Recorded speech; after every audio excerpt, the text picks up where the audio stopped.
Hello friends, how are you? Welcome back to our channel investment ideas. నిన్న మనము stock market basics part 1 నేర్చుకున్నాము.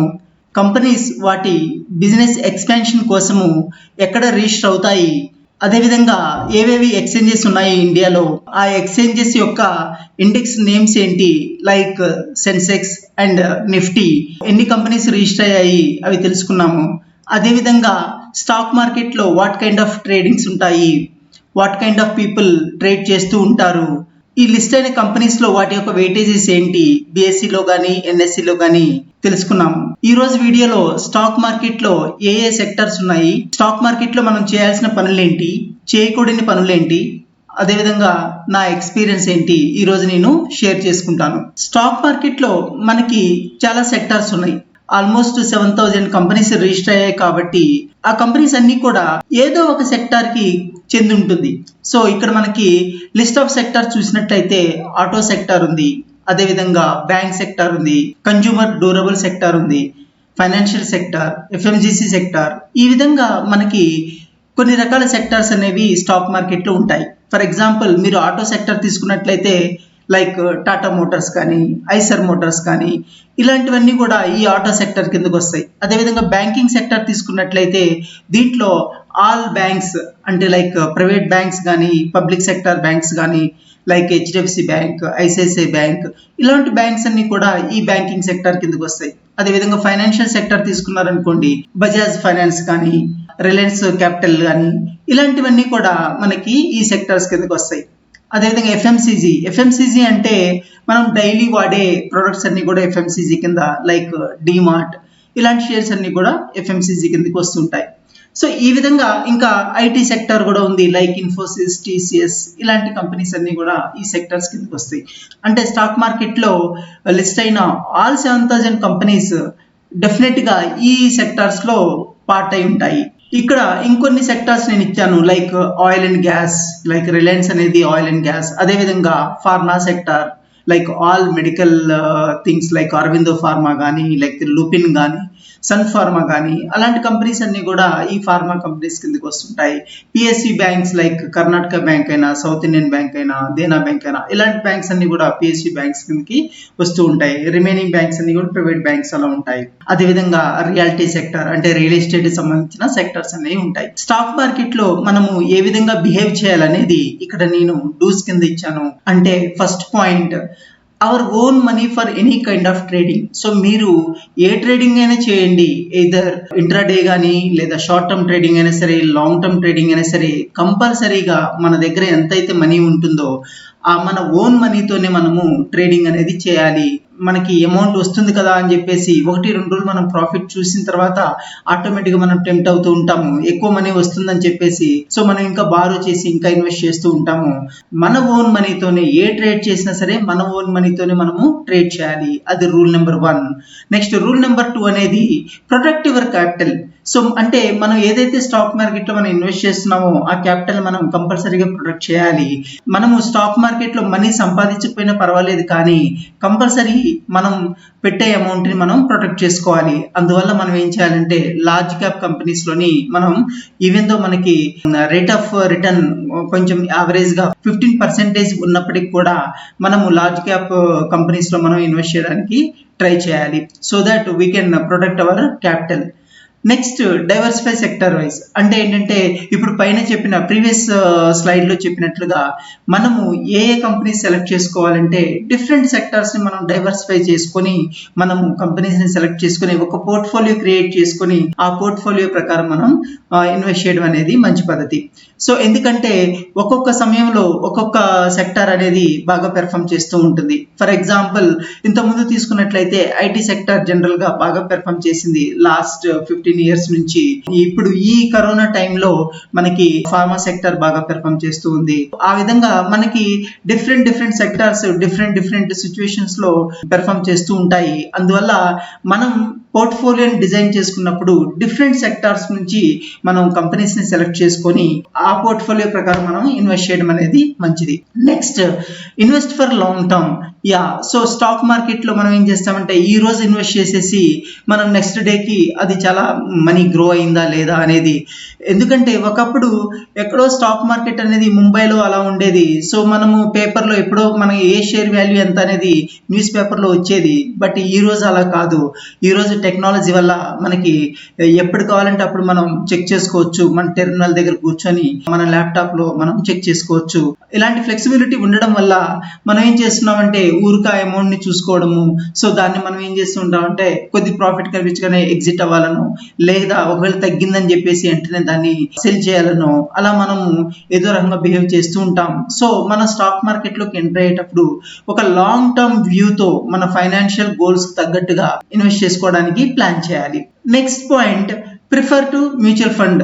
అంటే ఏంటంటే ఒకవేళ మీరు స్టాక్ మార్కెట్ లో ఇన్వెస్ట్ చేసే అంత టైం, అంటే స్టాక్ మార్కెట్ మీద మీరు అనాలిసిస్ చేసే అంత టైం మీకు లేకపోతే గనక అలాంటి సందర్భాల్లో మనం ఏం చేయొచ్చు అంటే మ్యూచువల్ ఫండ్ రూట్ ని మనం ప్రిఫర్ చేయొచ్చు.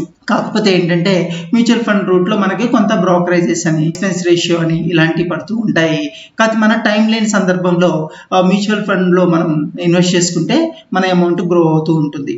నెక్స్ట్, డోంట్స్ లో మెయిన్ గా స్పెక్యులేషన్. ఆ షేర్ బాగా పెరిగిపోయింది, సో ఆ షేర్ లో ఇన్వెస్ట్ చేద్దామని చెప్పేసి అది చాలా పీక్ అయిన తర్వాత మనం టక్కున ఎంట్రీ అవుతూ ఉంటాము. సో లేదా ఆ షేర్ బాగా మంచి ప్రాఫిట్ ఇచ్చిందని చెప్పేసి అక్కడ ఇక్కడ చూసేసి మనం వెంటనే దాన్ని ఆ స్పెక్యులేటివ్ షేర్ లో ఎంట్రీ అవుతాము. ఆ తర్వాత ఆ షేర్ అనేది చాలా తగ్గిపోతుంది. అలాగా చాలా కాలం వరకు మన మనీ అలాగే లై డౌన్ అయి ఉంటుంది, ఏ గ్రోత్ లేకుండా. అందువల్ల మనము స్పెక్యులేషన్ ని అసలు ఫాలో అవ్వకూడదు. నెక్స్ట్ ఏంటంటే టిప్స్ లైక్ SMS అలర్ట్స్. అంటే మన మొబైల్ ఫోన్ కి మీరు ఎప్పుడైతే ఒక డిమాట్ అకౌంట్ ఓపెన్ చేశారో ఆ డిమాట్ అకౌంట్ లో రిజిస్టర్ అయిన మొబైల్ నంబర్ ని బట్టి మనకి చాలా SMS అనేవి వస్తూ ఉంటాయి. సో వాటిని చూసి మనం రియాక్ట్ అవ్వకూడదు. అలా రియాక్ట్ అయ్యామంటే మన మనీ ఈజీగా లూజ్ అయ్యే ఛాన్సెస్ ఉంటాయి. అదేవిధంగా టీవీలో చెప్పే న్యూస్. సో టీవీలో చెప్పే న్యూస్ ని ఫాలో అయినా సరే మనకి మనీ అనేది చాలా లాస్ అవ్వడం ఛాన్సెస్ ఉంటాయి. ఎందుకంటే ఆ న్యూస్ టీవీలో వచ్చే సమయానికి ఆల్రెడీ అది మార్కెట్ డిస్కౌంట్ చేసి ఉంటుంది. సో ఆల్రెడీ మార్కెట్ లో ఇది రియాక్ట్ అయ్యే ఉంటుంది.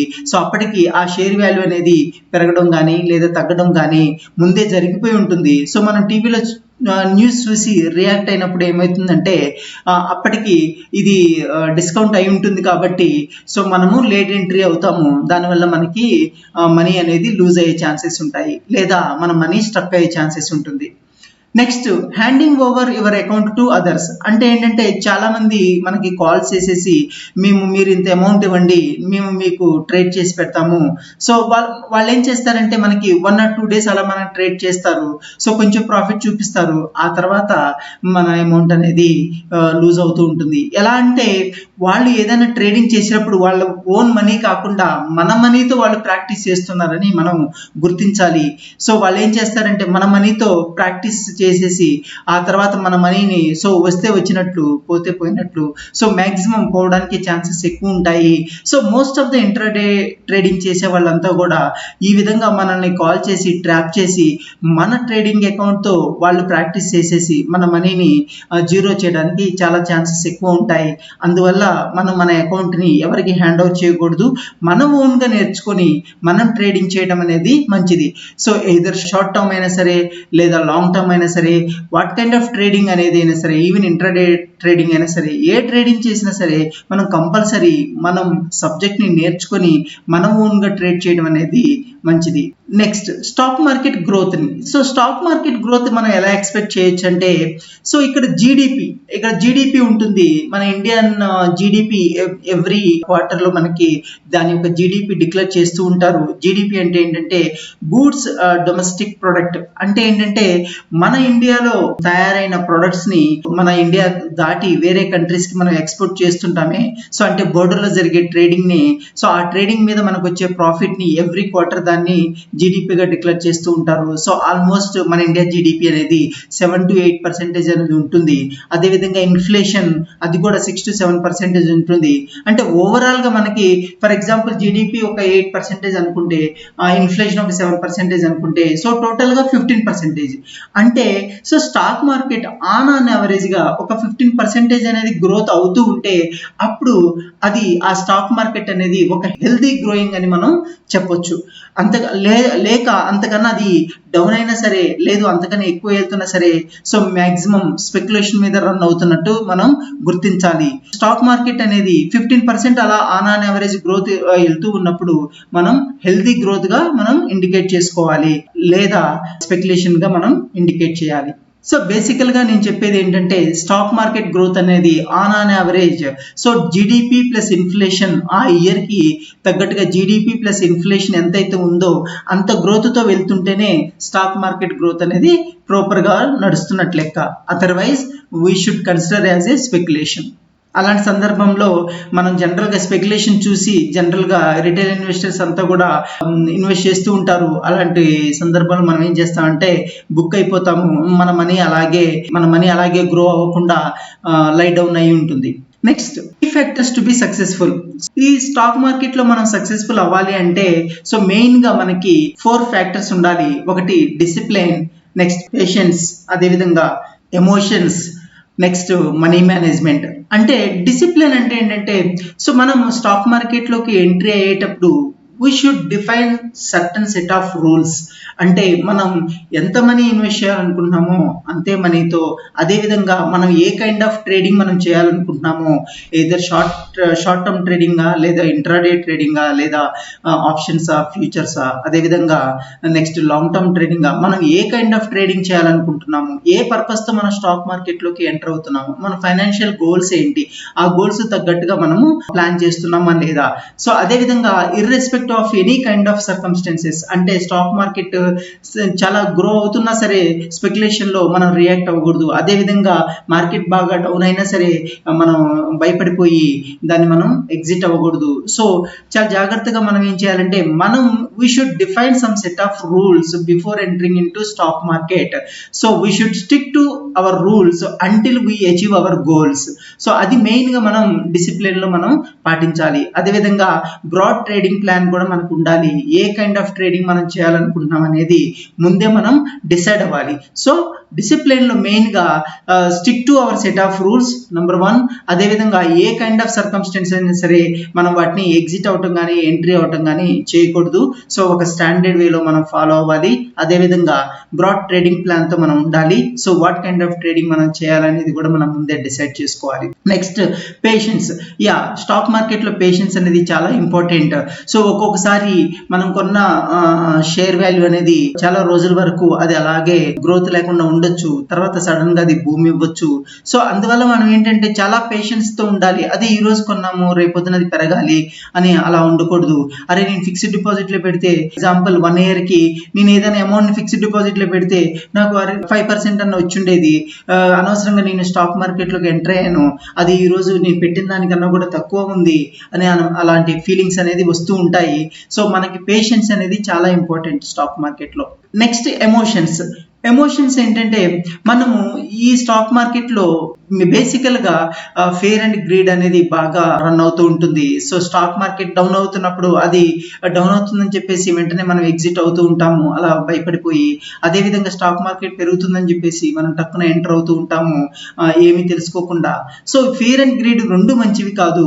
మనం ఏం చేయాలంటే ఒక స్టాండర్డ్ వేలో ప్రాపర్ గా మనము వాటిని హ్యాండిల్ చేస్తూ ఉండాలి. రూల్స్ తో మన యొక్క ఇన్వెస్ట్మెంట్ స్ట్రాటజీతో మనం మూవ్ అవుతూ ఉండాలి. సో జనరల్ గా ఏం చేస్తారంటే ఈ ఎమోషన్స్ వల్ల చాలా మంది ఎక్కువ రేట్లో ఉన్నప్పుడు టక్కున ఎంట్రీ అయిపోతారు. ఆ తర్వాత కొంతకాలం వెయిట్ చేసిన తర్వాత అది అలాగే గ్రో లేకుండా ఉంటే సో ఎగ్జిట్ అయిపోతారు లాస్ కైనా సరే. సో ఆ విధంగా మనం చేయకూడదు, అది మెయిన్. నెక్స్ట్ మనీ మేనేజ్మెంట్ అంటే సో మెయిన్ గా మన కెపాసిటీ అంటే we should limit with our capacity. మన దగ్గర మనీ ఎంతైతే ఉందో అదే మనీతో మనము స్ట్రిక్ట్ అయి ఉండాలి. సో ఆ మనీతోనే మనము ఇన్వెస్ట్మెంట్ అనేది చేసుకోవాలి. నెక్స్ట్ మనము ఏదైనా మంత్లీ ఇన్వెస్ట్ చేయాలనుకుంటే మంత్ కి ఒక 2 షేర్స్ 1 షేర్ మనం ఎంతైతే అమౌంట్ పెడతామో ఆ అమౌంట్ తగ్గట్టుగా ఏ షేర్లు అయితే మనం పోర్ట్ఫోలియో క్రియేట్ చేసుకున్న తర్వాత ఏ షేర్లు అయితే మనము ఇన్వెస్ట్ చేయాలనుకుంటున్నామో ఆ షేర్లలో మంత్లీ ఒకటి 1 షేర్ అయితే 1 షేర్ 2 షేర్ అయితే 2 షేర్ అలా కొనుక్కుంటూ ప్రాపర్ ప్లాన్ తో వెళ్ళాలి తప్ప మన దగ్గర మనీ లేకపోయినా సరే వేరే దగ్గర బారో తీసుకొచ్చి టక్కున ఒక 100 షేర్ కొనేసి వెంటనే రేపొద్దున మనకు 10% వస్తుందని అలా ఎస్టిమేషన్ తో మనం అనేది బిహేవ్ చేయకూడదు. సో మనీ మేనేజ్మెంట్ అనేది చాలా ఇంపార్టెంట్. సో మెయిన్ గా మనం స్టాక్ మార్కెట్ లో మనం సక్సెస్ఫుల్ అవ్వాలి అంటే ఈ 4 ఫ్యాక్టర్స్ అనేది main important. So like discipline, patience, emotions, money management, ఈ 4 రూల్స్ మీరు ఫాలో అవ్వండి, డెఫినెట్ గా మీరు సక్సెస్ అవుతారు. నెక్స్ట్ స్టాక్ మార్కెట్ లో నా యొక్క ఎక్స్పీరియన్స్ ని నేను షేర్ చేస్తున్నాను. As per my experience, so main గా మనం ఏంటంటే ఏదైనా మీరు ట్రేడ్ చేయాలి అనుకుంటే లార్జ్ క్యాప్స్ లోనే ట్రేడ్ చేయండి. ఎందుకంటే సో లార్జ్ క్యాప్స్ ఎప్పటికైనా సేఫ్టీగా ఉంటాయి. సో అది కూడా మనం ఏం చేయాలంటే ఆ స్టాక్ యొక్క మూమెంట్ ని చూసుకొని దాన్ని ఎంత రేట్ పెట్టొచ్చో అంత రేట్ లో మనం ఎంట్రీ అయిపోయి దానికి కొంచెం ప్రాఫిట్ ఇచ్చిన తర్వాత కావాలంటే ఎగ్జిట్ అవ్వచ్చు. కానీ మన మనీని పోకుండా చూసుకోవాలి. Protect your capital, Warren Buffett గారు చెప్పినట్లుగా ప్రొటెక్ట్ యువర్ క్యాపిటల్ అది మనం చూసుకోవాలి. అంటే ఏంటంటే మనము లార్జ్ క్యాప్స్ లో మనం ఇన్వెస్ట్ చేస్తే ఈవెన్ దో రిటర్న్స్ కొంచెం తక్కువ వచ్చినా సరే మన అమౌంట్ అనేది సేఫ్ సైడ్ ఉంటుంది. అదే విధంగా మనం ఎప్పుడు ఎంట్రీ అవ్వాలనేది కూడా కంపల్సరీ చూసుకోవాలి. ఈవెన్ అది లార్జ్ క్యాప్ అయినా సరే అది మనం ఎప్పుడు ఎంట్రీ అవ్వాలి, దాని యొక్క షేర్ వాల్యూ ఎంత పెట్టొచ్చు అనేది మనకి తెలిసి ఉండాలి. అలాంటి సందర్భంలోనే మనం దాన్ని ట్రేడ్ చేస్తూ ఉంటాము. లార్జ్ క్యాప్ లో అలా ట్రేడ్ చేసుకోవాలి. నెక్స్ట్ మనం ఇన్వెస్ట్ ఇన్ డైవర్సిఫై, అంటే వారెన్ బఫెట్ గారు చెప్పినట్లుగా don't put all eggs in one basket. So అంటే ఏంటంటే మనం ఎంటైర్ అమౌంట్ తీసుకెళ్లి ఒకే షేర్ లో పెట్టామనుకోండి, ఆ షేర్ కనుక గ్రోత్ లేకపోతే మన అమౌంట్ అంతా బ్లాక్ అవుతుంది. సో అందుకోసం మనం ఏం చేయాలంటే పైన చెప్పుకున్నట్లుగా సెక్టార్ వైజ్ గా కొన్ని కంపెనీస్ మనం సెలెక్ట్ చేసుకొని ఒక ప్రాపర్ పోర్ట్ఫోలియో క్రియేట్ చేసుకొని దాని ప్రకారమే మనం డైవర్సిఫై చేసి దాని ప్రకారమే మనం ఇన్వెస్ట్ చేసుకుంటూ వెళ్ళాలి. అది ఒకటి మెయిన్. నెక్స్ట్ ఏంటంటే market will increase in from November to December. So ఇదేంటంటే నా అబ్జర్వేషన్ ప్రకారం నేను ఆల్మోస్ట్ ఒక 5 to 6 years నుంచి నేను ఈ స్టాక్ మార్కెట్ లో చేస్తున్నాను. నా అబ్జర్వేషన్ ప్రకారం ఏంటంటే జనరల్ గా నవంబర్ నుంచి బడ్జెట్ వచ్చేంత వరకు మన ఈ స్టాక్ మార్కెట్ అనేది మంచి వలటైలిటీ ఉంటుంది.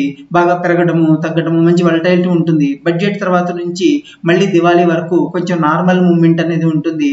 దివాళీ తర్వాత కొంచెం ఒక క్లారిటీ అనేది మనకి వస్తుంది. సో అందువల్ల మనం ఇది జనరల్ సైకిల్. సో ఈ సైకిల్ ఇలాగే ఉండాలని ఏం లేదు. కాకపోతే ఏంటంటే బేస్డ్ ఆన్ మై అబ్జర్వేషన్ ఈ విధంగా ఉంటుంది. ఫర్దర్ వీడియోస్ లో నా ఎక్స్పీరియన్స్ ని నా యొక్క స్ట్రాటజీస్ ని కూడా నేను షేర్ చేస్తాను. సో ఇదేనండి ఈ రోజు వీడియో. మీకేమైనా డౌట్స్ ఉంటే కమెంట్ చేయండి. ఈ వీడియో కనుక మీకు నచ్చినట్లయితే లైక్ చేయండి, సబ్స్క్రైబ్ చేయండి. అదేవిధంగా మీ ఫ్రెండ్స్ అండ్ ఫ్యామిలీకి కూడా షేర్ చేయండి. మన ఛానల్ గ్రో అవ్వడానికి హెల్ప్ చేయండి. Thank you. This is Venkat signing off. See you in next video.